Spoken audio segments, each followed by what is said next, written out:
From the fourth bridge, an engineering marvel of the Victorian age, to a modern one just alongside it, and almost finished. From the flight deck of the much less advanced HMS Prince of Wales, HMS Queen Elizabeth is very much still under construction, but these are the finishing touches. On her deck, a special coating's being applied that's scorch-resistant to jet engines. Elsewhere, like here in the flight control tower, the instruments are in place, ready to go. Gradually, compartments and decks are being handed over to the Royal Navy.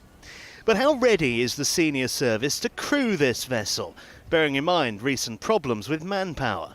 Everyone understands the challenges we have across the country for engineers particularly. But right now I've got 650 sailors on board the ship, all beavering away alongside the aircraft carrier Lance to bring these ships to fruition. So the answer to your question is yes, we have. They're all very excited. We just want to get the ship out to sea actually. When she does set to sea, her complement will be significantly lower than you might expect.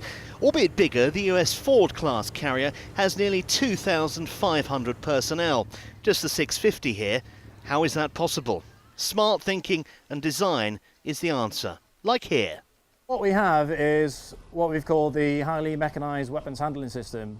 Down on 8 and 9 decks of the ship, we have 2 deep magazines where we can store munitions for the Royal Navy. They get transported up to the hangar deck, or where we are now, the weapons preparation area, on these NATO pallets, which are good for transporting a load of 5 tons. When they come off the lift, the bogie just there will go in, essentially, pick the pallet up, bring the pallet in and deposit it just here. We have a longitudinal mould then which will come down, pick the pallet up, and it will take it into our prep base. This is a huge game changer. Previous carriers we had much larger crew than what we have on the Queen Elizabeth carriers, but we can get away with having fewer people here looking after all the system, and we deliver a much higher output than we ever did before. We were told to think of this ship as a sea base. Think RAF Marham, but at sea. And the decks below the flight deck all help facilitate smooth flying operations. The attention to detail on the Queen Elizabeth class carriers is outstanding. The way people work, how they need to achieve their job, it's all been studied in detail to make it as efficient as possible. Take this corridor system. You may have been on something like HMS Bulwark in the past and you've seen the quick route for Marines to get down nice and wide.